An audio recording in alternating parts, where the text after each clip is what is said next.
आमीन। आए खुदा उनके कलाम के लिए पास से शहजादा उनका भरपूर इस्तकबाल। हालेलुया। खुदा उनके जलाल के लिए तारीफ है। खुदा के खादम ब्रदर रफाकत अभी तक पहुंचे नहीं है, हम उनका वेट कर रहे थे। अचानक से ये सारा कुछ हुआ। सुबह ही मुझे कॉल आई कि उन्होंने कहा कि इस्लामाबाद से खादम आए हुए हैं, लाहौर से आए हुए हैं, तो वो कुछ बाइबलें भी लेना चाहते हैं। इधर मैसेज के खादम हैं, तो अभी तक पहुंचे नहीं है। फिर उनका वेट कर रहे थे, टाइम भी हो गया था, तो उनका मैसेज आया कि आप कलाम दे दें। चले जो खुदा उनकी मर्जी। आमीन। खुदा उनके जलाल के लिए तारीफ है। मैं चाह रहा था आज खुदा के खादम मैसेज देते, बहुत अच्छे खादम हैं, तो जो खुदा उनकी मर्जी है। आए मेरे साथ जल्दी से यूएल की किताब उसका दूसरा बाब, साथों पे हाथ रखें, अभी कोर्स करेंगे आप। यूएल की किताब टाइम बचा रहे हैं, उसका दूसरा बाब और उसकी 25वीं आयत जल्दी से निकाल लें। पिछले संडे जो मैसेज हुआ था कि खुदा का एक दरख्त था जिसको कीड़ों ने क्या कर दिया है, हाँ, अलग कर दिया है। पर हमने कलाम में सीखा कि ये खुदा का दरख्त है, इसे कोई खत्म नहीं कर सकता। क्यों नहीं कर सकता? क्योंकि ये पानी की नदियों के पास लगाया गया है। चाहे इसकी कितनी भी मुखालफत हो, चाहे कितने भी मुखालफ मसीह जो है वो खड़े हो जाए, पर हम जानते हैं जो हम में है वो उससे बड़ा है जो दुनिया में है। हालेलुया। खुदा उनके जलाल की तारीफ है। हालेलुया। निकाल दिया यूएल की किताब उसका दूसरा बाब उसकी 25वीं आयत। जल्दी से कोई भी बहन या भाई कोई भी पढ़ सकता है। खुदा उनका कलाम में मरकूम है। हालेलुया। प्रेज़ और उन वर्षों का हासिल जो मेरे तुम्हारे खिलाफ भेजी हुई फौजें मल्क निकल गई और खाकर चट कर गई, तुमको वापस दूंगा और तुम खूब खाओगे और सैर होगे। सब कहे आमीन। आमीन। आए एक कोर्स करते हैं। हालेलुया। सब अपनी आंखें बंद कर लें। तेरा कलाम ज़माने में ए खुदा बंदा, मेरे साथ तेरा कलाम ज़माने में ए खुदा बंदा। बेटियों के साथ असल ओ हालेलुया। चला दिया आसमानी बाप। तेरा कलाम आई खुदावंद को अपने कलाम को साबित करता है। तू इस जगह पर मौजूद है, तू बताता है कि मैं तुम्हें कभी तन्हा नहीं छोड़ूंगा। तू इस जगह पर मौजूद है। Hallelujah. Praise the lord. Oh hallelujah. ना था वजूद किसी शय का जब जमाने ना था वजूद किसी शय का जब जमाने। खुदाया तू था, खुदाया तू था, तेरे साथ तेरा कलमा था। खुदाया तू था, तू था, तेरे साथ तेरा कलमा। बेटियों के साथ हालेलुया। ऐसे दिखा तेरा इसलिए रूप में। हालेलुया। असर दिखा के ऐसे दिखा तेरा इसलिए रूप में आया। हालेलुया। Praise the Lord. आमीन। आमीन। आप सब बैठ गए। खुदा आपको बरकत दे। हालेलुया। बेशक खुदा का कलाम सबसे किधर है? ऊपर है। ये ऊपर का मतलब क्या है? आप मखलूक को जानते हैं, सबसे ऊपर है। खुदा का कलाम मोहब्बत है और मोहब्बत खुदा खुद है, और मोहब्बत के लिए और खुदा के होने के लिए सब ताली बजाएं। Hallelujah, praise Allah. खुदा तेरी शुक्रगुजारी है। अब खुदा ने कहा कलाम में कि मैं क्या करूंगा, बहाल करूंगा जिस दरख्त को। अब मैं बताता हूं, एक दरख्त तो यीशु मसीह है जो कि जिंदगी का दरख्त है, आमीन। और दूसरा दरख्त कौन है? दुल्हन है, आमीन। दुल्हन दरख्त है, एक जिंदगी का दरख्त है, यीशु दरख्त है, और दूसरा दुल्हन दरख्त है, और बाकी हम सब भी क्या हैं? दरख्त हैं। क्योंकि जब हवा ने गुनाह किया, मना किया कि इसमें से ना खाना, खा लिया, खुद भी खाया, शौहर को दिया, तो तमाम दरख्त मर गए। पर एक जिंदगी का दरख्त आ गया और उसने सलीब पर जान देकर अपना लहू बहाकर 120 की जमात में सारे दरख्तों को जिंदा कर दिया। क्योंकि दरख्त मर नहीं सकता, क्योंकि ये जिंदगी की नदियों की पानियों के पास लगाया गया है, इसे कोई भी हलाक नहीं कर सकता, आमीन। पर वो जो दरख्त है पैंतीकोस को लगाया गया था, उसको भी कीड़ों ने क्या कर दिया है? चट कर दिया। पैंतीकोस दिन दरख्त लगाया गया और कैसे उसको चट कर गए, पर यह फिर भी मर नहीं सकता। पैंतीकोस को जो खुदा ने दरख्त लगाया था, जो खुदा का दरख्त था, उसे खाने की, उसे हलाक करने की, आपको पता है कि यीशु मसीह जिंदगी का दरख्त है, उसे मारा गया, वो सलीब पर मर गया, पर वो मर नहीं सकता, वो जी उठा। ऐसे ही वो दरख्त जो मर गए हैं, जो बागेंद्र में मर गए थे सारे, उनको खुदा फिर से क्या करेगा? जिंदा करेगा। हालेलुया। उससे अपना लहू बहाकर चले।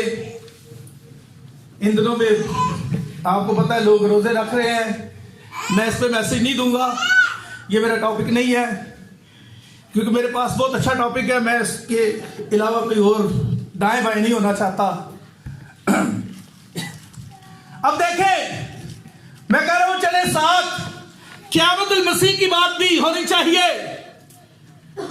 वो दरख्त जो जिंदगी का दरख्त है, उसने सलीब पर जान देकर वो सारे दरख्त जो मर गए थे, वो सारे दरख्त अब क्या हो गए हैं? जिंदा हो गए हैं। वो सारे गुलाम आजाद हो गए हैं। हालेलुया। पर वो दरख्त जो पैंतीकोस को खुदा ने लगाया था, जो दुल्हन दरख्त है, मैं दुल्हन की बात कर रहा हूं, जो दुल्हन दरख्त है, उसके ऊपर से भी बड़ी तबाही गुजरी, उसको भी हलाक करने की और बहुत कुछ करने की कोशिश की गई। अब देखें, किसी हद तक कामयाब भी हो गए, पत्तों को खा गए, झाल को खा गए, क्या क्या खाया उन्होंने? फल को खा लिया, उसके बाद क्या खाया? पत्ते खा लिए। फल को खाने के लिए कौन आया? सबरखोर कीड़ा, सबसे छोटा, वो फल को खा गया। और उसके बाद कौन सी चीज आ गई? टिड्डी आ गई, और टिड्डी ने क्या किया? पत्तों को खा गई। और उसके बाद तीसरी चीज क्या है? जालखोर कीड़ा आ गया, वो झाल को खा गया, दरख्त की जाल को। और चौथा क्या है? सुंडी, और उसने क्या किया? दरख्त की जिंदगी को चूस लिया। ये है हालात, पर फिर भी ये दरख्त मर। अब देखें, ये फिर से बहाल होगा, खुदा कैसे बहाल करता है, इस पे बात करेंगे। अब देखें, खुदा ने इस दरख्त को क्या किया है? बहाल किया है।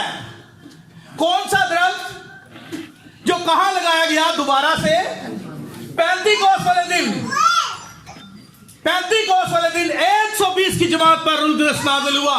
खुदा ने एक दरख्त को खड़ा कर दिया, क्योंकि एक बीज, दरख्त को लगाने के लिए किसी बीज को मरना पड़ता है। आपको पता है कि यीशु मसीह कलाम है, बीज है, और वो मर गया। और पैंतीकोस वाले दिन वो सिट्टा आ गया ऊपर। हालेलुया। एक बीज मरा, बहुत सारे बीज आ गए। एक को मारोगे तो कितने ही निकलेंगे, इसे खत्म नहीं किया जा सकता। कितनी कोशिश की गई यीशु मसीह का नाम लेकर खिदमत ना करना, मार दिए, मारा भी बहुत सारे लोगों को, पर कलाम को शिकस्त कोई भी नहीं दे सका। आमीन। ना दे सका है।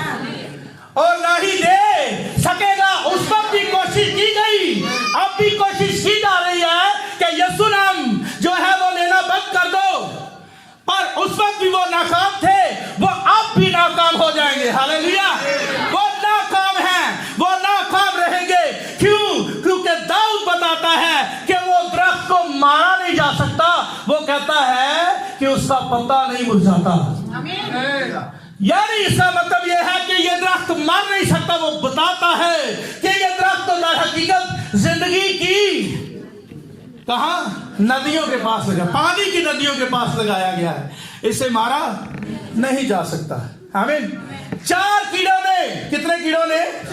4 कीड़ों ने, 4 शैतान के तरफ से जो पैगंबर थे नाम निहाद, उन्होंने इस दरख्त को नुकसान पहुंचाया और डिनोमिनेशन की तालीम कलीसिया में राइज कर दी।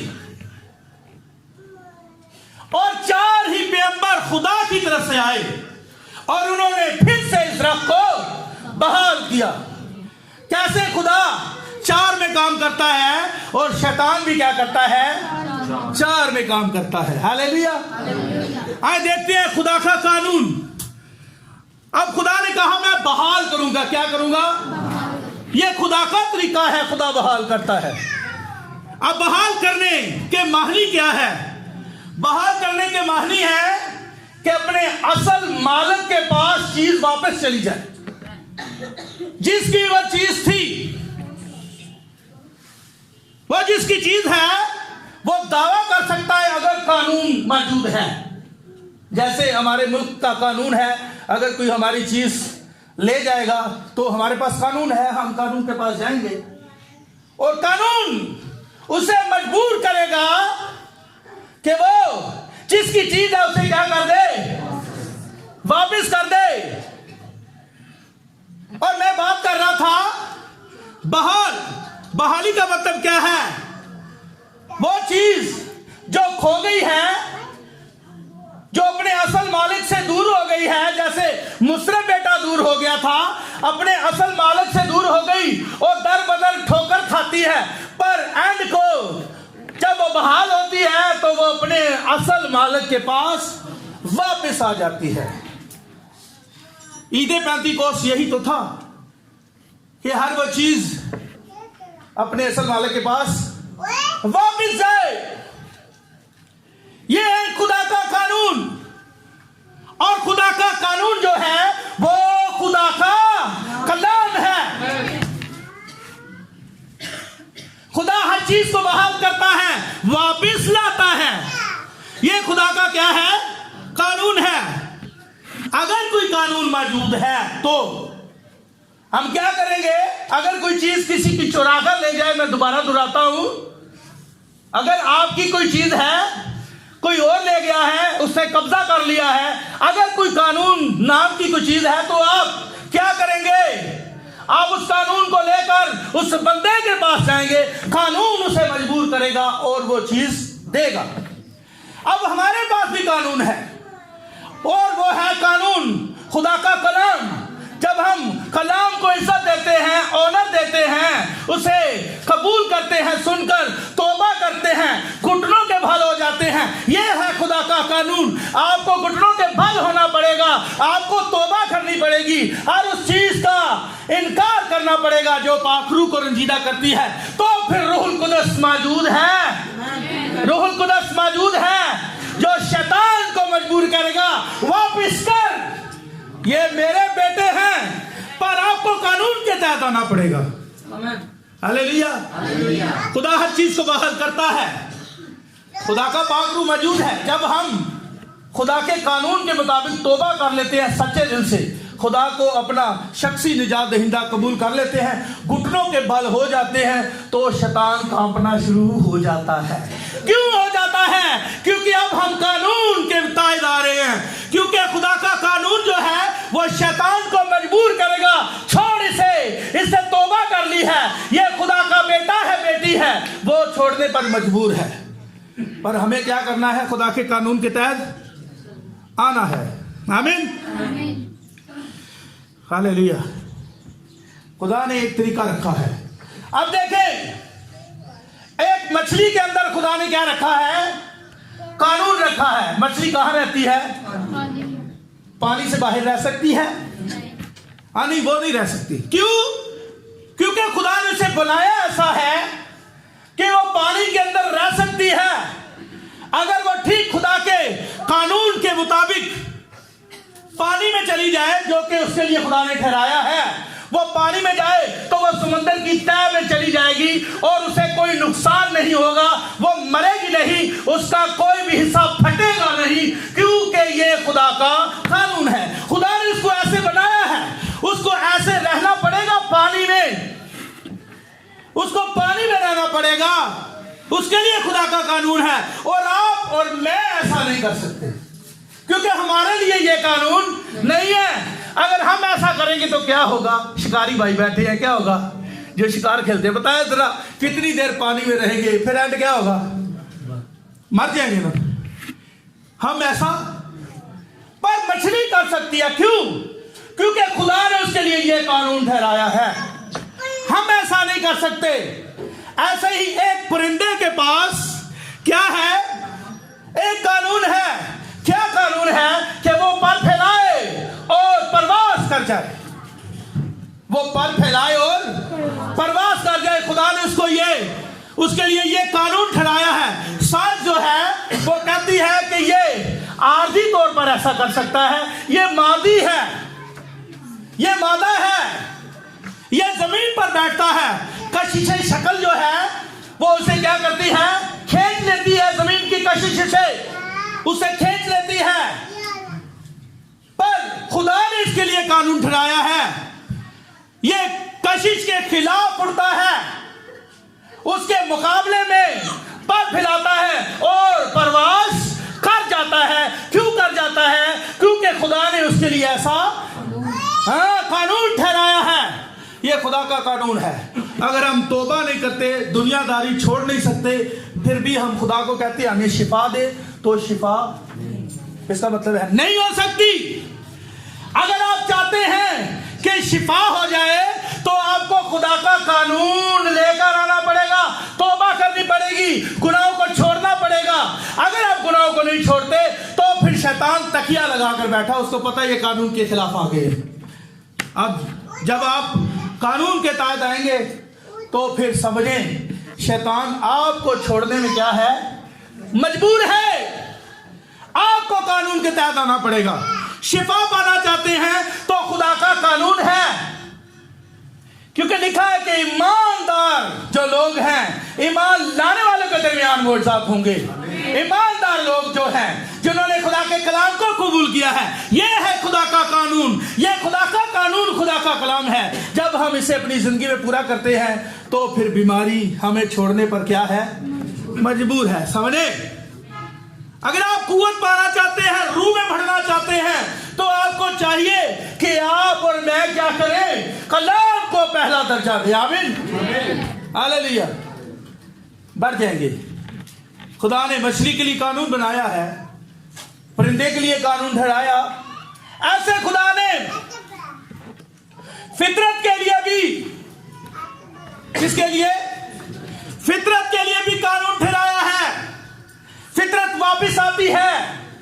आपको पता है कैसे मौसम तब्दील होते हैं, और खिजा का मौसम आता है और दीगर मौसम आते हैं और पत्ते बर्बाद हो जाते हैं, दरख्त बर्बाद हो जाते हैं, पर बहार का मौसम उसे वापस लेकर आता है।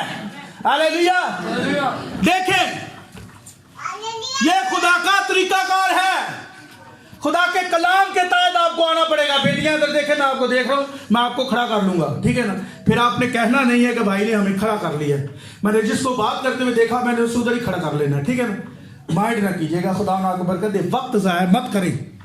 पूरा दिन होता आपके पास बातें करने का, हंसने का। हंसे घर जाकर, बच्चों के साथ खेलें। ये खेलने का टाइम नहीं है, ये कलाम सुनने का वक्त है। आमीन। ये सच है तो ताली बजाएं फिर। आमीन, हालेलुया। अब रूहे जमीन पर अगर हम नजर डालें तो खुदा कहता है मैं वापस लाऊंगा सब कुछ। क्या करूंगा? सब कुछ वापस लाऊंगा। क्या लाऊंगा वापस? फूलों को वापस लाऊंगा। फूल देखें झड़ जाते हैं, गिर जाते हैं, मर जाते हैं, पर अगले ही मौसम में अगली बारी पे वो वापस आ जाते हैं। एक बीज जमीन में डाल दो तो वो भी क्या आता है, वापस आता है, अगर वो दुरुस्त जगह पर है। अगर वो दुरुस्त जगह पर है, ये भी बात समझने वाली है, ये हर किसी के लिए बात नहीं है। और भाई ने कलाम सुना दिया, बात ठीक है, जैसी भी जिंदगी गुजारे हमें तो खुदा वापस लाएगा, उन्हीं को लाएगा। यीशु मसीह ने कहा था जो मुझ पर ईमान लाता है, पहली बात जो मुझ पर ईमान लाता है, जो मेरे कानून के मुताबिक आता है, जो मेरे कलाम को पूरा करके फिर मेरी तरफ आता है, तो समझें यीशु कहता है जो मुझ पर ईमान लाता है, अगर से वो मर भी जाए तो क्या रहेगा, जिंदा रहेगा। मर जाएगा पर मैं उसे फिर बीच की तरफ वापस ले आऊंगा। और जो जिंदा है मुझ पर ईमान लाता है वो अब तक। ये कानून है खुदा का। पर खुदा तभी ऐसा कर सकता है जब आप दुरुस्त जगह पे हो। आमीन। हाँ, आप दुरुस्त जगह पर हो, ये बात जरूरी है। अब खुदा हर चीज को वापस लाता है, फितरत को भी। दरख्त झड़ जाते हैं, खिजा उसे बर्बाद कर देती है, बेटा खुदा उसे बर्बाद कर देती है। पर कैसे खुदा क्या करता है, उन पेड़ों को फिर से हरा भरा कर देता है। जिनके ऊपर से पत्ते झड़ गए हैं, फल खत्म हो गया है, सब कुछ खत्म हुआ नजर आ रहा है, शायद ये दरख्त अब बहाल नहीं हो सकता, पर खुदा कैसे उसे क्या करता है, बहाल करता है। किसान बीज डालते हैं, बीज मर जाता है, शायद अब वापस नहीं आएगा, पर अगर बीज जमीन के अंदर डाल दिया जाए, ये कानून है, तो वह जरूर बाहर आएगा, क्योंकि वो दुरुस्त जगह पर है। अगर बीज अच्छी जमीन पर आ गया तो फिर वो बाहर जरूर आएगा। अब फूलों के लिए भी कानून है, फलों के लिए भी कानून है। खुदा फलों को वापस लाएगा। आप फल उतार ले इस साल, अगले साल अपने वक्त पर वो फिर आ जाते हैं। ये खुदा का कानून है। हालेलुया। मुझे लग रहा है कि हम समझ गए कानून क्या है। Hallelujah, praise the Lord. खुदा का कानून, अगर कोई खुदा का बेटा जिसको शैतान ने पकड़ दिया है, जैसे मुसरे बेटा फंस गया था, पर उसको समझ आई कि मैं यहां भूखा मर रहा हूं, यहां भूखा मर रहा है तू, यहां पर रोटी की कमी है, तू अपने घर के पास वापस चला जा, अपने बाप के पास वापस चला जा, इधर रोटी की कमी है पर उधर खाने की कोई कमी नहीं है। उसको समझ आई कि मैं अपने घर, अपने बाप के पास वापस जाऊंगा। वो कानून को पूरा कर रहा था। उसने कहा कि मैं अपने बाप को कहूंगा कि मैं तेरा भी गुनहगार हूं और अपने खुदा का भी। ये है कानून। जब आप तौबा करके, जैसा खुदा का कलाम बताता है, ऐसे लाइक तरीके के साथ जब आते हैं शिफा के लिए, या लाइक तरीके के साथ आते हैं बरकत पाने के लिए, खुदा के कलाम के मुताबिक आते हैं, तो खुदा अपना हाथ क्यों नहीं बढ़ाएगा। मुसरफ बेटे पर अपना हाथ बढ़ाया। और जरूरत है कि हम तरीके से आए। खुदा तो हर चीज को वापस लाना चाहता है। खुदा हर चीज को वापस लाना चाहता है। हर वो इंसान, हर वो बेटा बेटी जो गुनाह में है, अगर कोई तौबा करके खुदा को अपना निजात दहिंदा कबूल करता है, कलाम को कबूल करता है, तो फिर खुदा उसे सीने से लगा लेता है। आमीन। अब खुदावन ने कहा नहीं था, खुदावन ने क्या कहा था कि मैं चाहता हूं कि सबकी तौबा तक नौबत पहुंचे। जब वो अपने, ये उसकी मोहब्बत है, पर जब वो अपने कलाम से देखता है, पर वो कहता है वही मेरे पास आएंगे जो मेरे बाप ने मुझे। वो कौन है जो कानून के तहत, जो कलाम को अपनी जिंदगी में पूरा करके आते हैं, जो दुरुस्त जमीन पर, अच्छी जमीन पर फिरते हैं, उनके लिए यह कलाम है कि खुदा उन्हें फिर वापस लाएगा। पक्की बात है। अब 4 कीड़ों ने, आप उधर वापस आते हैं, 4 कीड़ों ने क्या किया, आप खुद देखें। 4 कीड़ों ने क्या किया, उस दरख्त को बर्बाद कर दिया, खा गए उस दरख्त को। पहले ने क्या किया, पत्ते खा गए, पहले ने क्या किया, फल खा गए। समरखोर कीड़ा, उसने फल कर फल के ऊपर अटैक किया, और उसके बाद दूसरे कीड़े ने क्या किया, टिड्डी ने पत्तों को खा लिया। मैंने ये बताया था कि पत्ते किस चीज को जाहिर करते हैं, फल किस चीज को जाहिर करता है, मैंने ये बताया था। तो इससे मैं दोहराऊंगा नहीं, जल्दी से आगे बढ़ूंगा। और तीसरा ग्रुप क्या था, जालखोर कीड़ा। मैंने बताया ये जाल किसको जाहिर करता है, आमीन। और उससे जाल को खाना शुरू कर दिया। हालांकि जाल से ही ऊपर पानी जाता है और ऊपर फल आते हैं, आमीन। अब चौथा ग्रुप है, तो एक ही ग्रुप है, एक ही कीड़ा है, पर हर जमाने में उसने अपने रूप को बदला है। अब चौथा क्या है, सुंडी है, और उसने क्या किया, उस दरख्त की जिंदगी को ही चूस लिया। और जब चूस लिया तो लोग बड़े घमंडी हो गए हैं, नाफरमान हैं, घमंडी हैं, और लिखा है कलाम में तभी मोहब्बत से खाली हैं। ऐसा क्यों है, इसलिए है कि सुंडी ने अपना काम जबरदस्त किया है, पर उनको कोई मार नहीं सकता जो जिंदगी के दरख्त के पास है। हालेलुया। अब चार शैतान की तरफ से जो पैगंबर थे, मैं पैगंबर कह रहा हूं, समझिएगा, तो उन्होंने क्या किया, चार कीड़ों ने जो शैतान की तरफ से थे, जो पैगंबर बनकर आए थे, उन्होंने क्या किया, दबे पांव कलीसिया में आ गए और गलत तालीम को राइज कर दिया, और ये दरख्त कैसे बर्बाद किया उन्होंने। खाओगे इस दरख्त को, पर दरख्त की जड़ के अंदर जिंदगी होती है।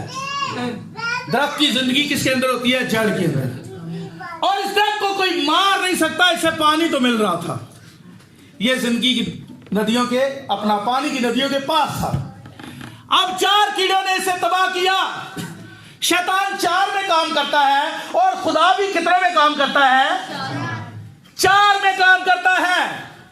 खुदा भी चार में ही काम करता हुआ नजर हमें आता है। अब देखिए, चार में काम किया। पहला क्या है, खुदा की तरफ से लूथर है,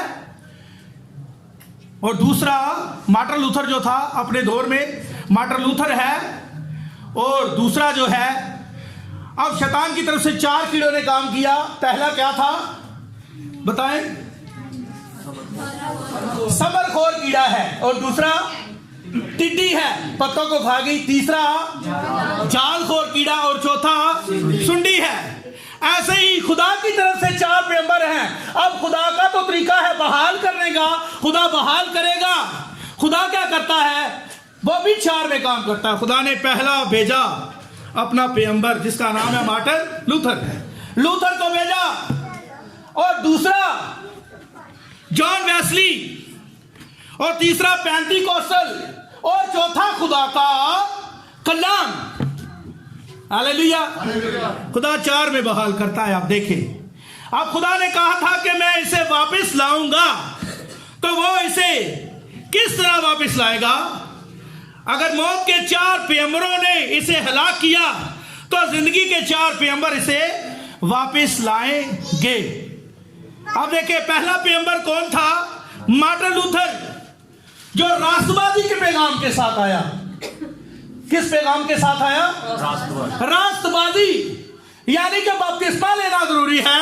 उस दौर में वो कार्ड बांट रहे थे, तो कह रहे थे कि कार्ड लो, पैसे दो, तुम्हारे गुनाह माफ हो जाएंगे। पर वहां पर एक फादर था उस दौर में, वहां पर कोई खुदा का चुना हुआ था, जो खड़ा हो गया और उसने कहा यह तरीका ठीक नहीं है। उसने प्रोटेस्ट किया। यहां से प्रोटेस्टेंट कलीसिया का आगाज हुआ, और प्रोटेस्टेंट कलीसिया किससे शुरू हुई, मार्टिन लूथर ने क्या किया, उसे कहा नहीं, फादर ये करता हुआ नजर आ रहा था उसको। उन्होंने फादर को कहा हमने ये किया, हमने वो किया, हमने ये गुनाह किया। फादर जाली से कहता है तुम्हारे गुनाह, जाओ तुम्हारे गुनाह माफ हुए, मैं तुम्हारे गुनाह माफ करता हूं। अब हम जानते हैं कोई दूसरा नाम बख्शा नहीं गया जिसके सबब से हम निजात हासिल करें, या गुनाह की माफी, गुनाह माफ करने का इख्तियार सिर्फ आपके खुदावंद यीशु मसीह को है। हालेलुया। उसने यही सिखाया कि तुम्हें यीशु मसीह के नाम का बपतिस्मा लेना पड़ेगा। 36वीं आयत, तौबा करो और तुम में से हर एक अपने गुनाहों की माफी के लिए यीशु मसीह के नाम पर बपतिस्मा ले, तो तुम रूहुल कुदस इनाम में पाओ। ये है तरीका। तो उससे बताया ये पैगाम राष्ट्रवादी का पैगाम लेकर आया, जिसका नाम क्या था? Martin Luther. अब दूसरा आता है पैगंबर। पहला पैगंबर कौन है? मार्टिन लूथर, जिसके पास कौन सा पैगाम था? राष्ट्रवादी का। अब दूसरा कौन था? दूसरा जॉन वेस्ली था, जिसके पास तस्दीक का पैगाम था। क्या था? तस्दीक। एक होता है तकदीस, वो नहीं, ये तस्दीक है। तस्दीक का पैगाम था कि हमें सिर्फ बपतिस्मा ही लेना काफी नहीं है, हमें इससे भी आगे बढ़ना चाहिए, हमें और आगे बढ़ना है, हमें तस्दीक अपने आप को पाक भी रखना है, हमें यीशु के लहू के नीचे रहना है। आमीन। ये पैगाम तस्दीक का किसके पास था? जॉन वेस्ली के पास। ये दूसरा पैगंबर है। अब तीसरा पैगंबर पेंतिकोस्त कलीसिया है, जिनके पास रूहुल कुदस और कलाम की क्या थी? जिनके पास रूहुल कुदस और नेमतों की बहाली थी। उनके पास नेमतें थी। वो गैर जुबान बोलते हैं, गैर जुबान का तर्जमा और दीगर। देखे कैसे वो दरख्त अब वापस बहाली की तरफ आ रहा है। आमीन। जिनको 4 कीड़ों ने बर्बाद किया, 4 कीड़े शैतान की तरफ से, पर 4 पैगंबर खुदा की तरफ से उसे क्या करते हैं? बहाल करते हैं। खुदा कहता है मैं बहाल करूंगा। पहला कौन है? मार्टिन लूथर, राष्ट्रवादी का पैगाम था, और दूसरा जॉन वेस्ली, तस्दीक का पैगाम था, और तीसरा कौन है? पेंतिकोस्टल कलीसिया, जिनके पास नेमतों की बहाली है। अब चौथा क्या है? चौथा कलाम है। क्या है? ये समझने वाली बात है। चौथा, अब खुदा फिर से इस तरह को बहाल उसने किया है। तीसरा पैगंबर कौन था? पेंतिकोस्टल, जो पाखरू के बपतिस्मे और नेमतों को बहाल करने वाला था। हालेलुया। बेशक ये तीसरा है, पर चौथा क्या है? कलाम है। चौथा क्या है? चौथा पैगंबर क्या लाया? वो चौथा पैगंबर क्या लाया था? ये खुदा के कलाम को लाया। हालेलुया। पहला क्या लाता है? राष्ट्रवादी। क्या नाम है? Martin Luther. और दूसरा जॉन वेस्ली क्या लाया? तस्दीक। उसके बाद तीसरा नेमतों की बहाली, और चौथा पैगंबर। अभी बताएंगे पैगंबर आया और उसने क्या किया? वो कलाम को लाया। किसको लाया? और इसके साथ ही दरख्त फिर से बहाल कर दिया खुदा ने, और खुदा ने साबित किया कि इसे कोई भी मार नहीं सकता। अब सीधा सीधा इसका राज्य ही होगा, इसे कोई भी मार नहीं सकता। Hallelujah. Praise the Lord. Praise the Lord. 4 अजीम पैगंबर आए, और उनमें से पहला मार्टिन लूथर थोड़ी सी रोशनी के साथ आगाज किया, और ये थोड़ी सी रोशनी थी जिसके साथ रास्तबाज ठहराया जाने की थोड़ी सी कुव्वत थी। अब ये मैंने कुछ नोट्स लिखे हुए हैं बुक्स में से। और इसके बाद वेस्ली कुछ ज्यादा मजबूती के साथ तस्दीक का पैगाम लेकर आया। और तीसरा एक और अजीम पैगंबर जो उनसे ज्यादा कुव्वत के साथ आया और रूहुल कुदस का बपतिस्मा लेकर आया, नेमतों की बहाली। लेकिन आखिरी दिनों में यह जिसमें आप रह रहे हैं, लेकिन आखिरी दिनों में एक खुदा का अजीम पैगंबर था, लेकिन आखिरी दिनों में मलाकी 4 बाब, क्या मलाकी 4 बाब का एलिया पूरे कलाम को लेकर आएगा। वो पूरे कलाम को लेकर आया। मकर्रर था वो खुदा का कलाम नबियों के पास आता है। आमीन। अब कुछ लोग कहते हैं ये खुदा का कोई भी खादम है ना। इस बात को करने से पहले मैं एक बात करना चाहता हूँ। कुछ लोग कहते हैं कि वो ये जो मैसेज के लोग हैं ये विलियम ब्रैनम को क्या मानते हैं? खुदा मानते हैं। ऐसी बात नहीं है। मैं बताता हूं इसका फर्क, आपको बताता हूं 2 लफ्जों में। ये खुदा के क्या थे? खादम थे, खुदा के नबी थे। और हमेशा खुदा का कलाम किन के पास आता है? नबियों के पास आता है। किन के पास आता है? नबियों के पास।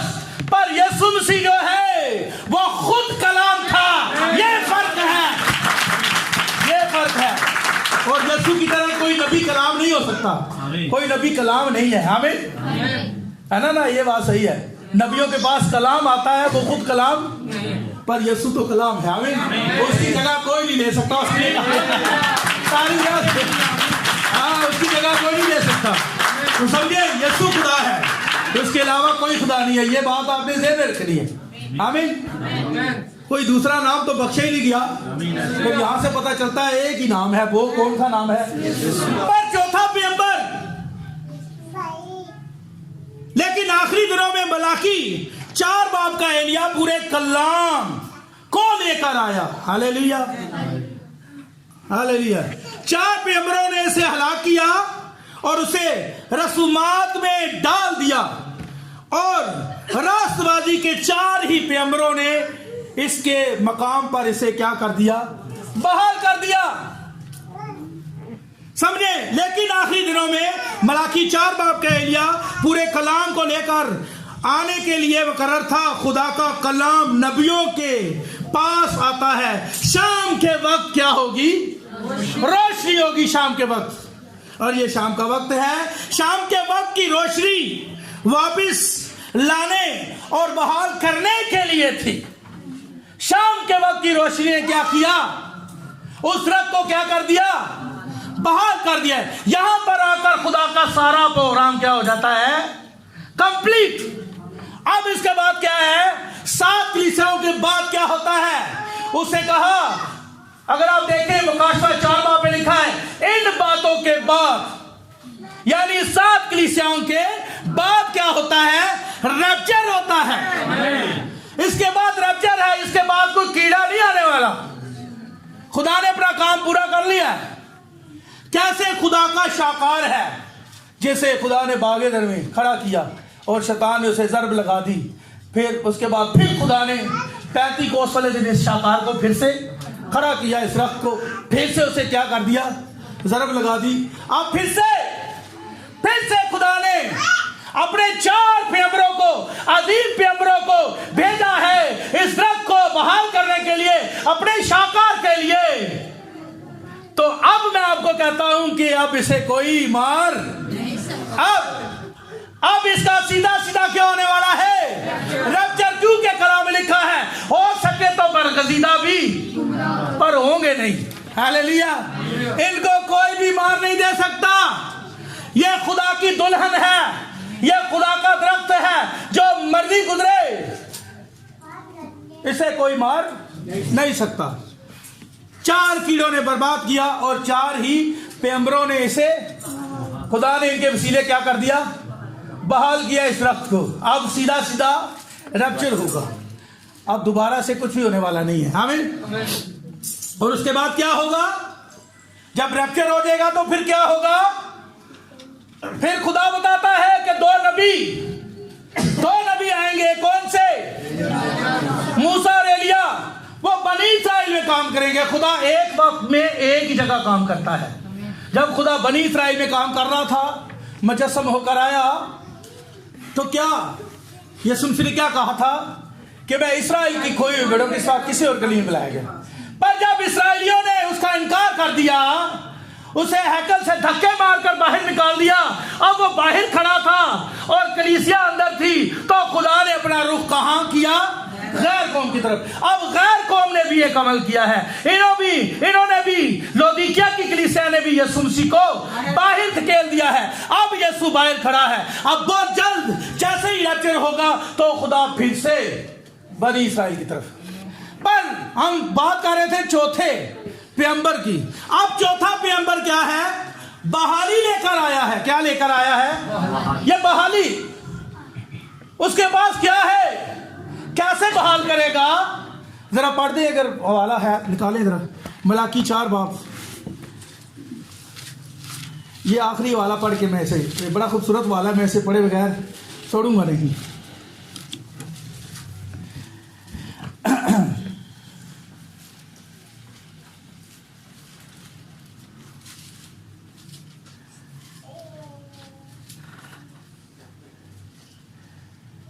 देखो खुदा जी 5 आयत से पढ़ी जी, 4 बाब उसकी 5 है। देखो खुदावन के बुजुर्ग और होलनाक दिन के आने से पेशतर मैं एलिया नबी को तुम्हारे पास भेजूंगा। हाँ जी, अब देखें खुदावन कब भेजेगा? खुदावन के बुजुर्ग और होलनाक दिन के आने से पेशतर। कुछ लोग कहते हैं ये एलिया जो है ये यूहन्ना इस्तबागी है, पर मुझे बताएं कि जब यूहन्ना इस्तबागी आया तो क्या उसके बाद बुजुर्ग और होलनाक दिन आया? नहीं आया। जवाब यह है नहीं आया। क्या एलिया जो है, जो खुद था पहले एलिया, जिसका शागिर्द एलीशा है, जिसे उसकी रूह का दुगना मिला, एलिया ने जब खिदमत की उसके बाद कोई होलनाक दिन आया? जवाब क्या है? नहीं। बुजुर्ग और होलनाक दिन नहीं है। उसके बाद एलीशा आया और एलीशा को क्या मिलता है? एलिया की रूह का दुगना। ये दूसरी दफा एलिया है। अब एलिया के पास, अब मेरा ये मैसेज नहीं है, मैं इसलिए इसे छू के जा रहा हूं। अब एलीशा को अगर हम कहें ये एलीशा के बारे में लिखा है मलाकी 4 बार उसकी 5 आयत में, तो एलीशा के बाद भी बुजुर्ग और होलनाक दिन नहीं आया। और तीसरा कौन है? यूहन्ना इस्तबागी। यूहन्ना इस्तबागी जब आया, और हम जानते हैं उनके बाद तो खुशखबरी का पैगाम था। फिर तो खुदा ने सलीब पर जान देकर सब कुछ बहाल किया। होलनाक दिन नहीं है। आमीन। पर यहां लिखा है कि कोई ऐसा एलिया है जो बुजुर्ग और होलनाक दिन से पहले आएगा, और हम ये जानते हैं ये वो 7वीं कलीसिया का फरिश्ता है। हालेलुया, ये सच है। ताली बजाएं अगर ये सच है। इसका इनकार ना करें, ये बात ठीक है। यीशु मसीह ने कहा था अलबत्ता एलिया आएगा और सब कुछ क्या करेगा?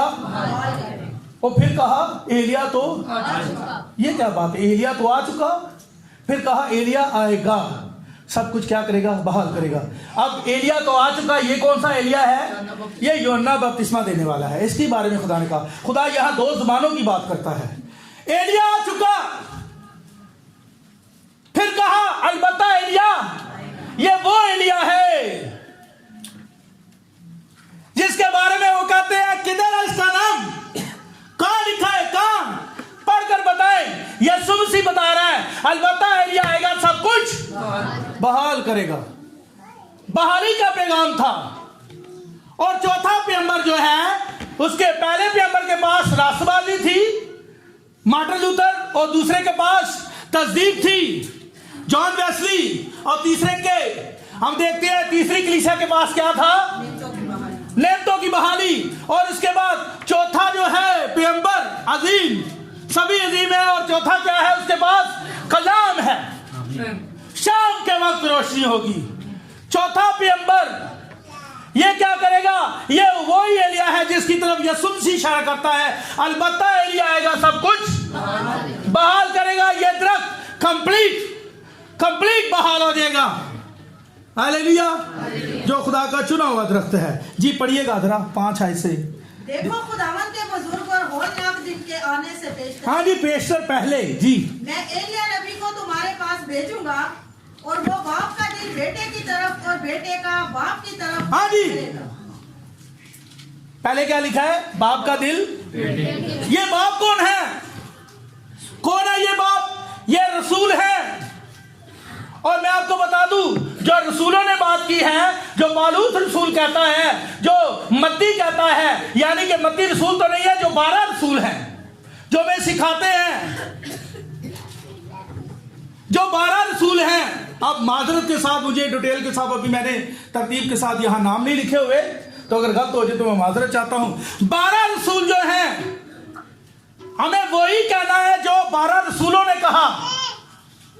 अगर हम कोई कलाम की बात करते हैं तो पहले हम देखें क्या ये पतरस के ईमान के साथ मैच भी होता है या नहीं होता। क्योंकि पालूस ने कहा था अगर कोई आसमान का फरिश्ता भी, खादम तो बड़ी दूर की बात है, लोग खादमों की बात करो, टाई लगी पाई जी की कर दो तो गड्डियां ने उत्ते सेमिनरियां कीतियां ने, बड़े पढ़े लिखे लोग ने। अब भाई क्या हो गया है, खुदा ने इस जहां के अक्लमंदों को रद्द किया है और किनको चुन लिया है? बेवकूफों को। अगर अक्लमंदों को लेता, अब मैं ये नहीं कह रहा कि खुदा ने अक्लमंदों को नहीं लिया, लिया है, पर मैं आपको बताता हूं खुदा चाहता है कि वो आपकी कुव्वत को इस्तेमाल ना करे, आपके जहन को इस्तेमाल ना करे। वो चाहता है कि अपने आप को खाली करो और मैं तुम्हें इस्तेमाल करूंगा। वो अपनी कुदरत जाहिर करना चाहता है, समझे? बेवजूदों को खुदा ने चुन लिया है, आमीन। तो इसलिए खादमों को ना देखा करें, किसको देखना है? कलाम को देखे पालूस ने क्या बात की है। अब एक बंदा कह रहा है कि यीशु नाम का बपतिस्मा नहीं है, तो छोड़े खादमों को, आप कलाम में जाकर पढ़कर देखें कि कलाम में क्या लिखा है, देखिए उसकी बात को मिलाएं कलाम के साथ। तो पालूस कहता है इस खुशखबरी के अलावा जो कलाम में लिखा है, इसके अलावा अगर कोई बाहर से बात करता है तो वो क्या है? मलाउन है, मलाउन है वो, चाहे वो आसमान का कोई फरिश्ता भी क्यों ना हो। खुदा कभी भी अपने कलाम के खिलाफ नहीं चल सकता। और बाप कौन है? ये रसूल है। ये जो चौथा एलिया था, ये जो चौथा पैगंबर था, इसने क्या किया? इसने बाप का दिल बेटे की तरफ, यानी दुरुस्त तालीम की तरफ, ये कलाम की तरफ लेकर आया था। बाप का दिल बेटे की तरफ और बेटे का दिल बाप की तरफ। और आगे क्या लिखा है? वादा मैं आऊं और जमीन को बनाऊं। ये बात है, खत्म, समझे? तो उसके बाद आपको डरने की जरूरत नहीं है। आपका क्या होने वाला है? पर आप अगर दुरुस्त जगह पर हैं, यीशु मसीह ने बीजों की बात की थी, कुछ बीज पथरीली जमीन में, कुछ राह के किनारे, और कुछ ऐसे बीज थे जो अच्छी जमीन पर गिरे। इनसे मुराद वो है जो कलाम को सुनकर और उस पर हालेलुया प्रेज़ द लॉर्ड, फिर वो फल लाते हैं। कोई 20 गुना, कोई 40, कोई 60, जैसा भी कलाम में लिखा है, कोई 60 गुना और कोई 100 गुना। समझे हम कहां हैं? खुदा का कानून है, अगर आप मर भी जाएंगे, अगर आप समुद्र की तह में मर जाएं, आपको खुदा जिंदा करेगा। जैसे यीशु मरकर जिंदा हुआ, आप भी हो जाएंगे। पर जरूरत किस चीज की है? क्या हम किधर पड़े हुए हैं, ये देखना है। हम किधर हैं?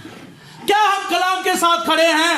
अगर कलाम के साथ खड़े हैं तो खुदा के कानून के मुताबिक आपके लिए यह है कि आपको खुदा अगर समंदर में है वहां से भी निकाल लेगा। और लिखा है पहले तो वो जो मसीह में हुए वो जी उठेंगे, फिर हम बाकी जो जिंदा होंगे उनके साथ हवा में उड़कर उसका इस्तकबाल करेंगे। हालेलुया, ये है आपकी हकीकत। आप उठाए जाने वाले हैं, पर जरूरत किस चीज की है? क्या हमारे पास इन 4 पैगंबरों का पैगाम है?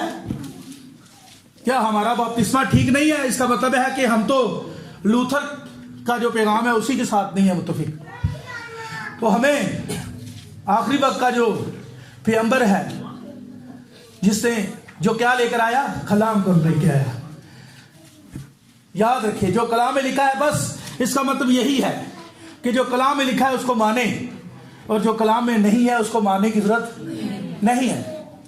चाहे वह जितना भी प्यारा है, जितना भी खूबसूरत है, जितना भी बड़ा खादिम है, जितना भी पढ़ा लिखा है, इस चीज को नहीं देखना। उसकी टाई को ना देखे, उसकी गाड़ियों को ना देखे, उसकी दौलत को ना देखे, उसके कोट को ना देखे। देखना है तो सिर्फ अपने खुदावंद यीशु मसीह के जिंदा कलाम को देखे। बस कलाम यही हमें बहाल करेगा, यही हमें बहाल करेगा, और कोई चीज बहाल नहीं कर सकती। एक कलाम ही है जिस पर हम भरोसा कर सकते हैं। दुनिया में कोई भरोसे के लायक चीज नहीं है। कलाम में लिखा है मलाउन है वो शख्स जो किसी इंसान, है ना, किसी इंसान, चाहे वो नबी हो, जो मर्जी हो, तवक्कल सिर्फ आपका किस पे होना चाहिए? यीशु मसीह पर तवक्कल करें, कलाम के साथ खड़े रहे। चौथा पैगंबर कलाम को लेकर आया है। इन 4 पैगंबरों ने इस दरख्त को क्या कर दिया है? बहाल कर दिया है। जिस दरख्त को क्या किया था? 4 कीड़ों ने बर्बाद कर दिया। हालेलुया। हमें कलाम के साथ खड़े होना है बस। हालेलुया। हम उठाए जाएंगे। आए अपने पाँव पर खड़े हो जाए। आज हम खुदाम की शुक्रगुजारी है। मेरे कहने का मतलब ये नहीं, आप अच्छी जगह पर खड़े हैं, ताकि दें अपने लिए। अगर कोई गलत जगह पर खड़ा है, कोई ऐसी बात है जहां से समझ आती है कि नहीं मैं तो ठीक जगह पर नहीं खड़ा, कोई शक है, कोई शुबा है, तो फिर आज वक्त है कि हम अपने आप को देखें कि हम कहाँ जा रहे हैं। क्योंकि कुछ राहें ऐसी हैं जो देखने में तो भली मालूम होती है, हम तसल्ली दे रहे होते हैं अपने आप को, है? पर उनकी इंतहा में क्या है? मौत की राहें हैं। आए अपनी जिंदगी में देखिए, अगर कोई ऐसी बात है, अगर कोई ऐसी राह है जहां पर खुदा का कलाम में मना करता है हम जा रहे हैं, या हम दुरुस्त जगह पर हैं या नहीं है। अगर नहीं है तो वक्त है आज हमें आंखें बंद करनी है और अपनी जिंदगी को देखना है और फिर कलाम को देखें कि आप खुदा के कलाम के साथ खड़े हैं नहीं। हालेलुया। और मेरा ईमान है यहाँ पर बहुत सारी बहनें, बहुत सारे भाई कलाम के साथ खड़े हैं। आए अपनी आंखें बंद कर लें। हालेलुया। दुआ करते हैं, शुक्रगुजारी की दुआ करते हैं खुदा के होने के लिए,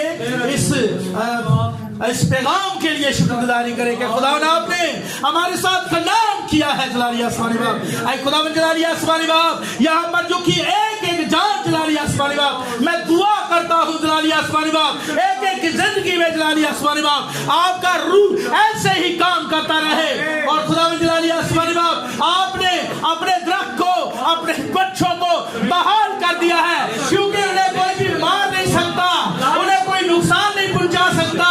ये दरख्त जो है, ये दरख्त जिंदगी की नदियों के पास है। आई खुदावन आपने कहा जो दरख्त जो डाली मुझ में कायम रहती है, अगर से हालेलुया वो अच्छा फल लाए, तो खुदावन आपने कहा कि और वो जो अच्छा फल लाता है मैं उसे छांटूंगा, और जो नहीं लाता उसे काट डाला जाएगा। हमें दुरुस्त जगह पर होना चाहिए। आई खुदावन जलाली आसमानी बाप, आपने कहा तुम मुझसे जुदा होकर कुछ भी नहीं हो। आई खुदावन हम तुझसे जुदा होकर कुछ भी नहीं है बेशक। आई खुदावन जलाली आसमानी बाप, शुक्रगुजारी करता हूँ। आए अपनी जिंदगी की तरफ देखें, क्या हम खुदा के साथ व्यवस्था हैं? क्या हम कलाम के मुताबिक चल रहे हैं? क्या खुदा का कलाम हमारी जिंदगी में है? क्या हम बिला नागा दुआ करते हैं? क्या हम खुदा का बोझ रखते हैं? क्या हम मनादी करते हैं? क्या हम दूसरों तक कलाम को लेकर जा रहे हैं? क्या हम घर में प्रे करते हैं? क्या खुदा का जिंदगी बख्श कलाम हमारी जिंदगी में पूरा हो रहा है? अगर हो रहा है तो तौबा करे और शुक्रगुजारी करे। अगर नहीं हो रहा तो वक्त है कि हम अपनी जिंदगियों को यीशु के सुपुर्द कर दें। दुआ करें सब। हालेलुया। Praise the Lord. वही मौजूद है। खुदावंद जलाली आसमानी बाप, एक के लिए दुआ करता हूँ, सबको बरकत दे जलाली आसमानी बाप, कुव्वत दे खुदावंद, और तेरा कलाम जो इन्होंने आज सुना है इसे हमेशा याद रखे, और खुदावंद जलाली आसमानी बाप और कलाम के मुताबिक ऐसे चलते रहे, और ताकि बहुत सा फल लाए। शुक्रगुजारी करता हूँ खुदावंद, शुक्रगुजारी है यीशु के काले नाम में मैं ये दुआ मांगता और पा चुका हूँ। आमीन। अरुण भाई आजे।